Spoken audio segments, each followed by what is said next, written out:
Hello students, मैं Shweta dreams unlimited में आपका स्वागत है।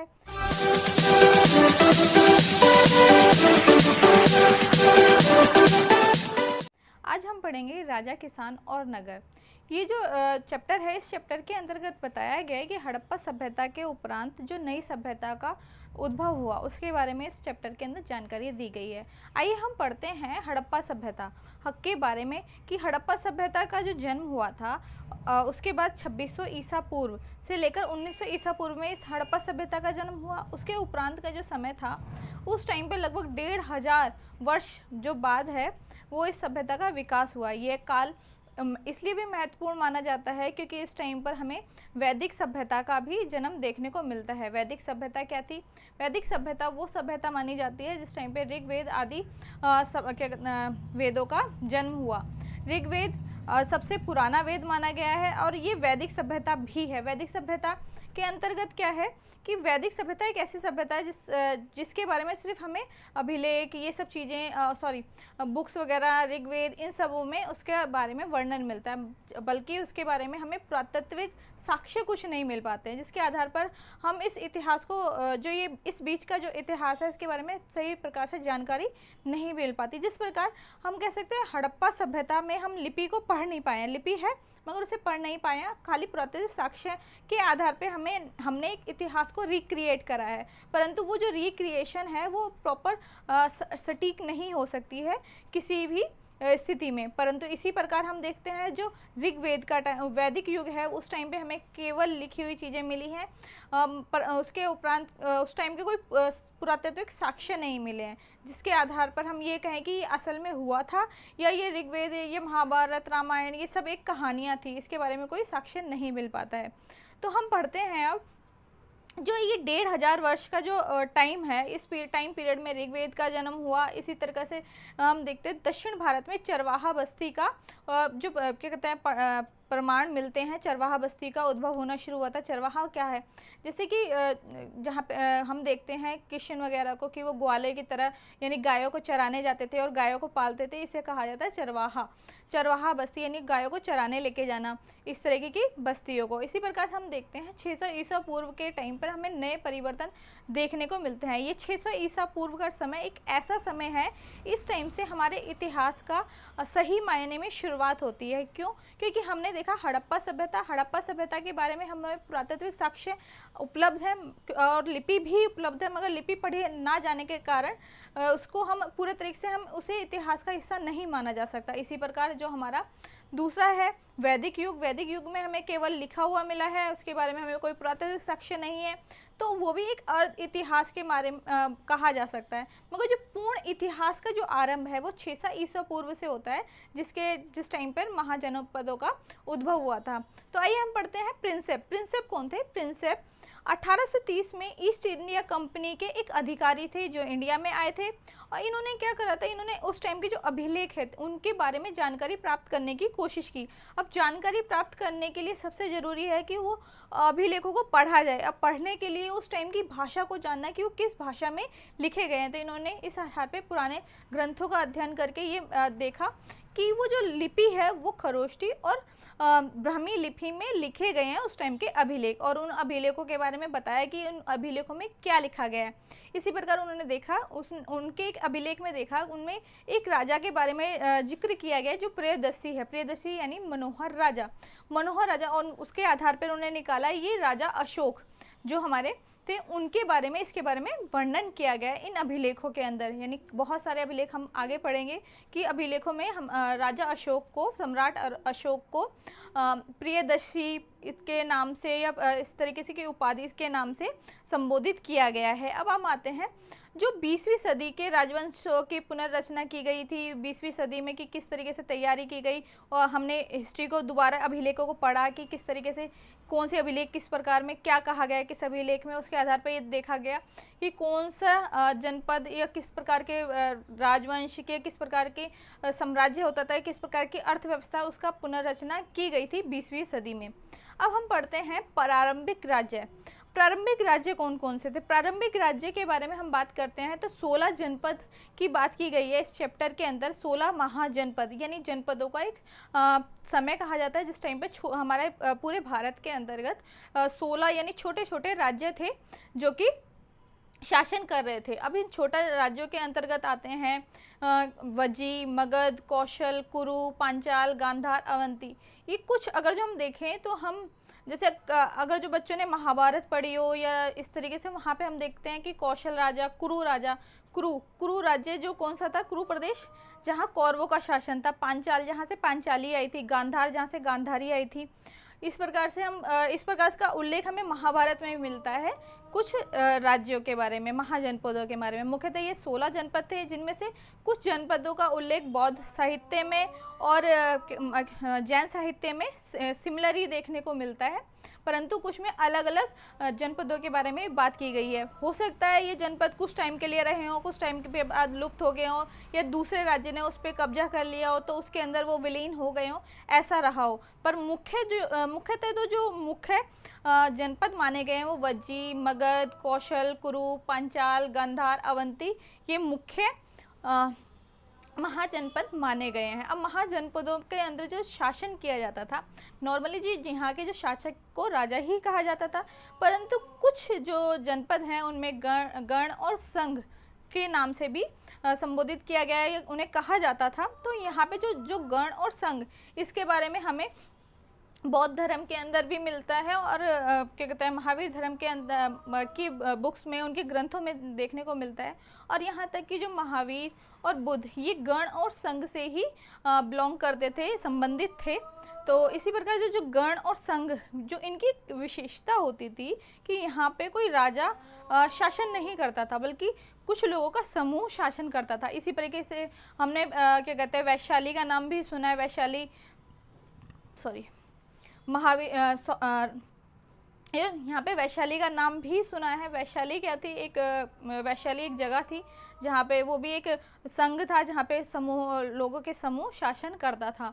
तो उन समूह में क्या माना जाता था कि वो नौकरशाह की तरह होते थे और उनके पास सभी के पास विशेष अधिकार होते थे, एज एक शासक की तरह या एक नौकरशाह की तरह या एक कुलीन वर्ग की तरह शासन किया जाता था ऐसी जगहों पर। अब यहाँ पर आता है कि उस टाइम की जो राजधानियाँ थीं, जो भी राजधानियाँ थी, हम देखते हैं कि राजधानियाँ किले से घिरी होती थी।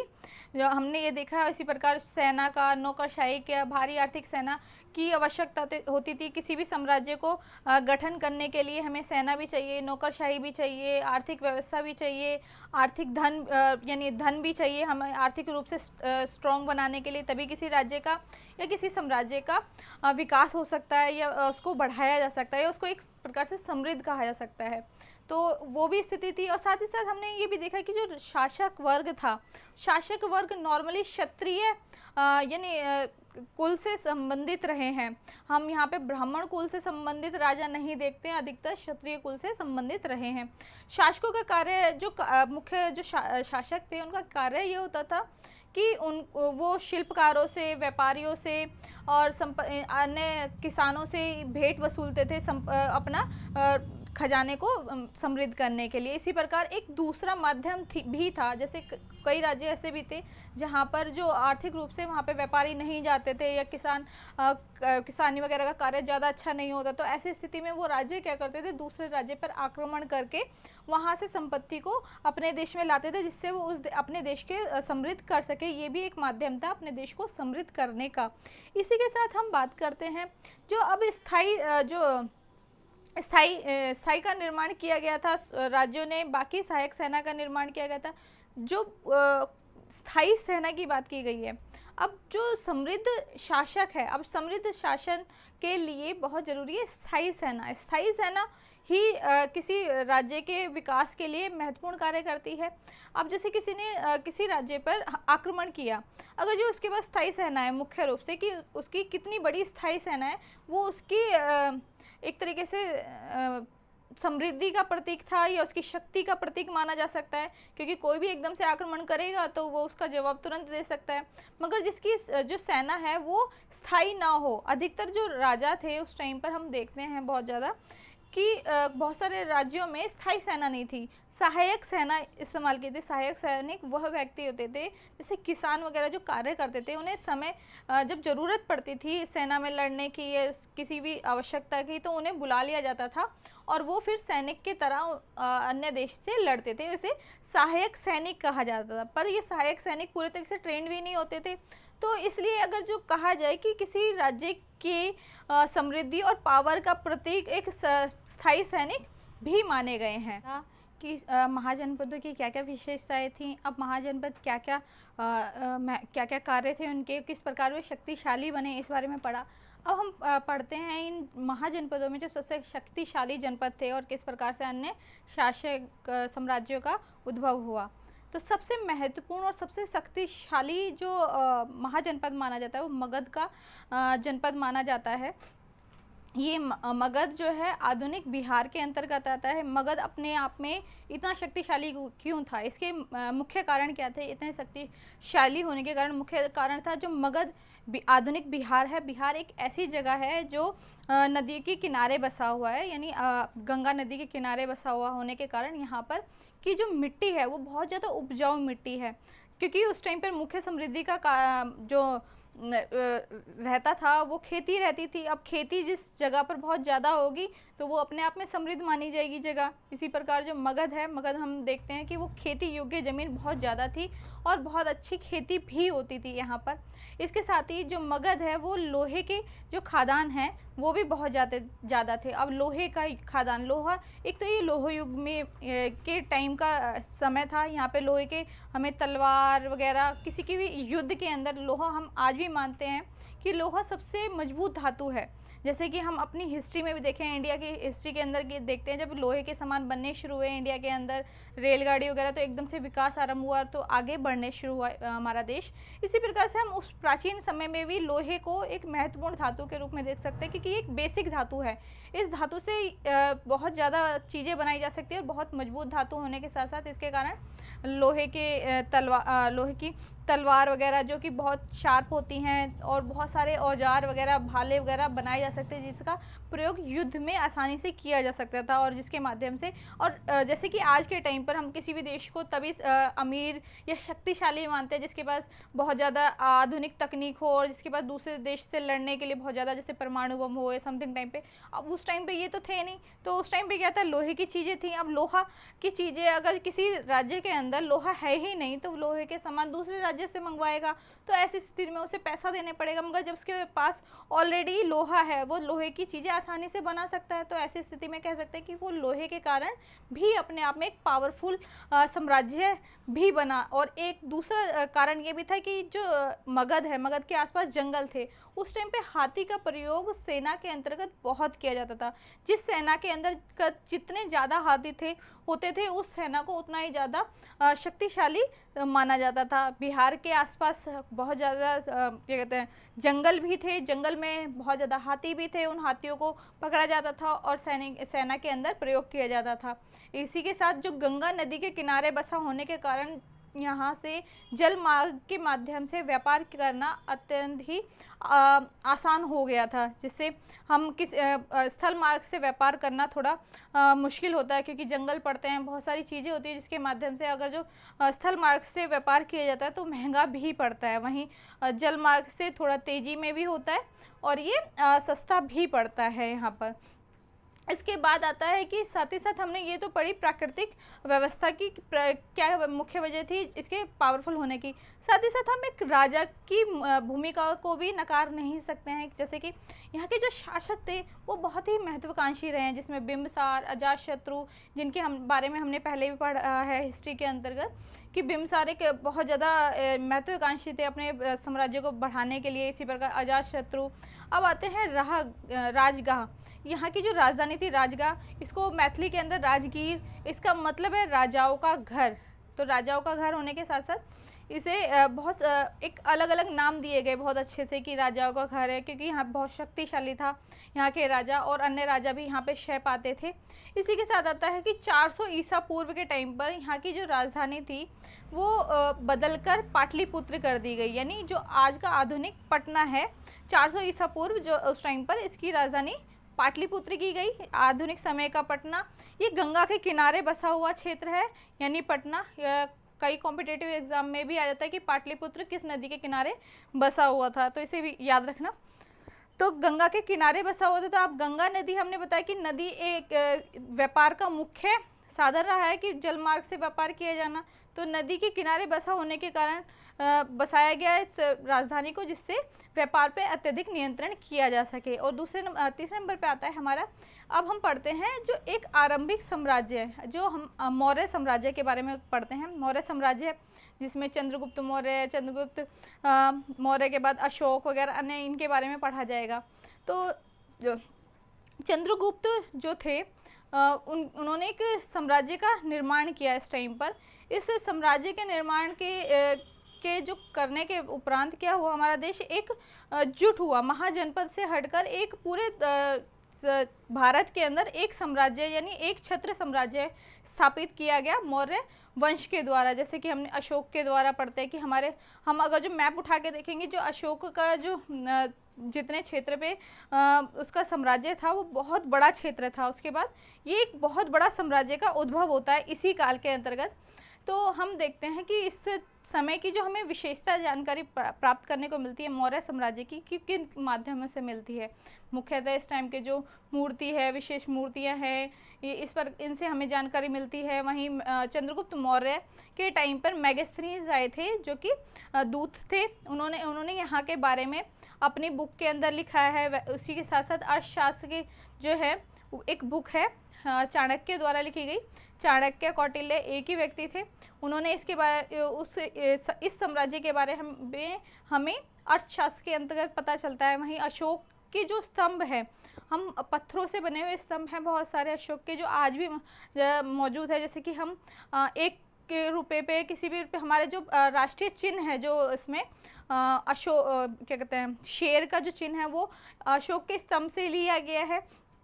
इसी के साथ साथ हम बात करते हैं जो पत्थरों के, अब इस टाइम के जो स्तंभ थे, अशोक के टाइम के स्तंभ अपने आप में बहुत ही महत्वपूर्ण स्थान रखते हैं। इसकी वजह ये है कि ये स्तंभ पत्थर के बनाए जाते थे, मगर इन पत्थर के स्तंभों पे जो बनाए गए हैं और अभिलेख लिखे गए हैं वो आज भी एज इट इज़ हैं। और साथ ही साथ इनके ऊपर जो पॉलिश की गई है, वो पॉलिश के लिए कौन सी तकनीक का प्रयोग किया गया है, जो आज भी इतनी धूप और धूल मिट्टी सब झेल कर भी आज भी एज इट इज़ बने हुए हैं। इनकी चमक जो कि आज भी अपना आप में एक पहेली बना हुआ कि ऐसी कौन सी तकनीक थी कि जिस तकनीक के माध्यम से इतने पुराने टाइम से अभी तक इसकी पॉलिश एज इट इज़ बनी हुई है। हम करते हैं अब अशोक के टाइम पे क्या मुख्य चीज़ें हुई। उन्होंने स्तंभ बनवाए, उन्होंने कलिंग जो राज्य था उस पर आक्रमण किया, जो कि कलिंग का युद्ध सबसे ज़्यादा इतिहास में महत्वपूर्ण युद्ध माना जाता है, क्योंकि उसके बाद अशोक का मन परिवर्तन हो गया। और उससे कहा जाता है मन परिवर्तन होने के बाद उन्होंने एक धम्म की व्यवस्था की, यानी धम्म का प्रचार करने की बात की। धम्म क्या था, अब धम्म के बारे में इनके जो अभिलेख हैं उनमें अलग अलग अभिलेखों में ये दिखाई देता है कि धम्म के बारे में व्याख्या की गई है। धम्म क्या है, तो एक जो सर्वव्यापी मान्यता है उसके अनुसार माना गया है कि धम्म क्या है। तो उसमें माना गया कि बड़ों के प्रति आदर, सन्यासियों के और ब्राह्मणों के प्रति उदारता, ये सब रखना, सेवकों और दासों के साथ व्यवहार अच्छे प्रकार से करना, ये धम्म के अंतर्गत माना गया। इसी प्रकार की परंपराएं मानी गई। तो इसको और साथ ही साथ दूसरे धर्म का और समुदाय का आदर करना, ये नहीं करना कि दूसरे समुदाय या दूसरे धर्म का हम कोई आदर ही ना करें, ये भी धम्म के अंदर बात की गई इसकी। तो धम्म एक हम कह सकते हैं धर्म नहीं था, एक क्या कहते हैं सामान्य रूप से प्रचलित जो सही प्रकार से रहने का कि दूसरे को परेशान किए बिना हम अपने आप को सही प्रकार से रख सकें, वो व्यवस्था माना जा सकता है धम्म को। तो धम्म का विकास किया गया, धम्म के दूत भेजे गए अलग अलग जगहों पर धम्म के प्रचार के लिए। इसी प्रकार आता है साम्राज्य का प्रशासन। अब हम बात करते हैं जो मौर्य साम्राज्य था इसके अंदर प्रशासन किस प्रकार किया जाता था। इसके मुख्यतः मौर्य साम्राज्य के अंतर्गत 5 केंद्र माने गए हैं। जो 5 केंद्र हैं वो मुख्य थे, क्योंकि बहुत बड़ा हम देख सकते हैं भारत के जो मैप में बहुत बड़ा क्षेत्र है इस साम्राज्य का, मौर्य साम्राज्य का। लगभग थोड़ा सा दक्षिण भारत को छोड़ के हमारा ये अफगानिस्तान और पूरा नॉर्थ भारत, ये सब इस मौर्य साम्राज्य के अंतर्गत आ जाता है। तो अब इतने बड़े साम्राज्य को एक ही राजधानी के माध्यम से तो चलाया नहीं जा सकता, तो इसके लगभग 5 मुख्य केंद्र थे, और पांचों मुख्य जो केंद्र थे महत्वपूर्ण स्थानों पर बसाए गए थे, ताकि जिससे ये अलग अलग जगहों पर नियंत्रण किया जा सके इस साम्राज्य के द्वारा। तो ये मुख्य स्थल कौन से थे, हम सबसे पहले पढ़ते हैं इस साम्राज्य की राजधानी के बारे में। साम्राज्य की राजधानी थी पाटलिपुत्र, जो कि गंगा किनारे बसी थी। गंगा व्यापार का एक मुख्य केंद्र भी था, गंगा नदी के माध्यम से व्यापार बहुत ज़्यादा किया जाता था। उसके बाद आता तक्षशिला, तक्षशिला भी महत्वपूर्ण स्थान रखती है। उज्जैनी, तसोली और स्वर्णगिरी। अब स्वर्णगिरी जो एक ऐसी जगह थी दक्षिण में जहाँ पे सोने की खानें हैं। आधुनिक टाइम पे इस सोने की खानों की वजह से ये अत्यंत ही महत्वपूर्ण स्थान रखती है। अभिलेखों के परीक्षण से पता चलता है, अब हम देखते हैं कि अब जब अभिलेखों को परीक्षण किए गए तो आधुनिक पाकिस्तान, आंध्र प्रदेश, उड़ीसा, उत्तराखंड तथा हर स्थान पर एक जैसे संदेश उत्कीर्ण किए गए हैं अभिलेखों के अंतर्गत। अभिलेख वो अभिलेख थे जिनके जो अशोक ने अलग अलग जगहों पर भेजे थे धम्म के प्रचार के लिए, अन्य यानी अन्य निर्देश के लिए कि राजा का ये निर्देश है, इस तरीके के अभिलेख दिए गए थे। अब ये जो अभिलेख है, उनके जो अभिलेख अलग अलग जगहों पे जो मिले हैं हमें, आधुनिक पाकिस्तान में भी मिले हैं, आंध्र प्रदेश में भी मिले हैं, उड़ीसा में भी मिले हैं और उत्तराखंड में भी मिले हैं। इन सभी अभिलेखों में एक मुख्य विशेषता ये रही है कि इनके जो संदेश हैं उत्कीर्ण किए गए हैं लगभग सिमिलर टाइप के ही हैं।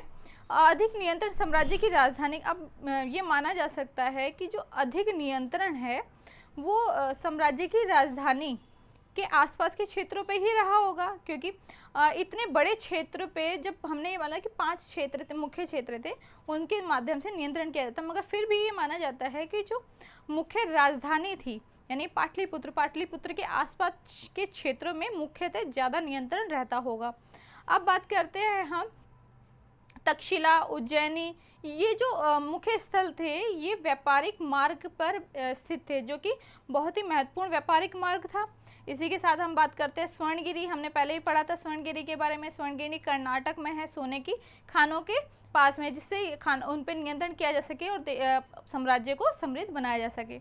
अब मेगास्थनीज हमने पढ़ा कि अर्थशास्त्र में और मेगास्थनीज के जो विवरण हैं उनके अंतर्गत इस साम्राज्य के बारे में कहा गया है। तो इसी के साथ साथ जैसे हम मेगास्थनीज ने इस साम्राज्य के बारे में मुख्य विशेषताएं बताई, उन्होंने कहा मेगास्थनीज ने बताया कि 6 प्रकार की समितियां, एक समिति थी, 6 उप समितियां थी। उन समितियों के अंतर्गत बात की गई 6 समितियां क्या थी। पहली समिति थी वो नौ संचालन करती थी, दूसरी समिति यातायात का देखती थी, तीसरी समिति पैदल सैनिकों का संचालन करती थी, चौथी समिति थी वो अश्वरोही, जो अश्वों की सेना होती है यानी अश्व के ऊपर जो सैनिक चलते हैं उनका संचालन करती थी, उनकी देखरेख करती थी। पांचवी जो हमारी है वो रथारोही समिति थी यानी रथों का संचालन करती थी। और छठी हमारी आती है हाथियों का संचालन। हम ये देखते हैं इस समितियों के माध्यम से भी हम देख सकते हैं इस यहाँ की जो सेना है वो कितनी समृद्ध है। अब अन्य समितियाँ, ये तो हमारी सैनिक से संबंधित समितियाँ जो सैनिक कार्य करती थी, इसके साथ साथ अन्य समितियां भी थीं। अब क्योंकि सेना के लिए सामान भी चाहिए, ढोने वाली बैलगाड़ी भी चाहिए, सैनिकों के लिए भोजन भी चाहिए और इसी के साथ साथ सेवकों के लिए खान पीन के लिए चीज़ें चाहिए, उन सब के लिए भी अलग अलग उप समितियाँ बनाई गई थी, जो जिनके माध्यम से बैलगाड़ियों की व्यवस्था की गई थी। बैलगाड़ियों के माध्यम से सैनिकों के लिए सामान लाया जाता था खाने पीने का, इसी प्रकार जानवरों के लिए चारा लाया जाता था। और इस प्रकार ये हम इस व्यवस्था में देखते हैं कि एक सुव्यवस्थित व्यवस्था रही है एक साम्राज्य के विकास के लिए, जो कि आवश्यक रही है। अब बात करते हैं धम्म के प्रचार की। धम्म के हमने बताया कि धम्म अलग अलग जगहों पे इसका विकास किया गया। अब धम्म, हम बार बार ये धम्म एक्चुअल में वर्ड क्या है, अलग अलग जो पुरातत्वविद हैं, इतिहासकार हैं, उन्होंने ये माना कि इसके अलग अलग मीनिंग रहे हो सकते हैं, मगर मुख्यतः जो एक मीनिंग माना गया वो ये नहीं माना गया कि ये किसी राजनीतिक इसका कोई मतलब था, पर इसे राजनीतिक और धार्मिक दोनों ही मतलों से जोड़कर देखा जाना सही रहा है। तो धम्म का जो प्रचार किया गया, तो महामाते धम्म को विकास प्रचार करने के लिए, जैसे कि हम देखते हैं जो ईसाई धर्म को विकास के लिए ईसाई मशीनरी भेजी जाती थी, इसी प्रकार जो धम्म का विकास किया गया, इसके लिए नियुक्त किए गए थे धम्म के महामात्य, उनको किया गया, नियुक्त किए गए और अलग अलग जगहों पर ये भेजे गए। श्रीलंका और अफ़गानिस्तान, इन जगहों पर ये महामात्य वगैरह भेजे गए और इनके माध्यम से धम्म का प्रचार हुआ, जिसके वजह से हम देखते हैं कि जो अशोक के बहुत सारे अभिलेख हैं बहुत दूर के क्षेत्रों में भी मिलते हैं। तो आज के लिए इतने ही। आई होप आपको ये चैप्टर समझ में आया होगा। अगर जो इस चैप्टर से रिलेटेड कोई भी प्रॉब्लम हो तो आप कमेंट बॉक्स में लिख के बता सकते हैं। So thank you.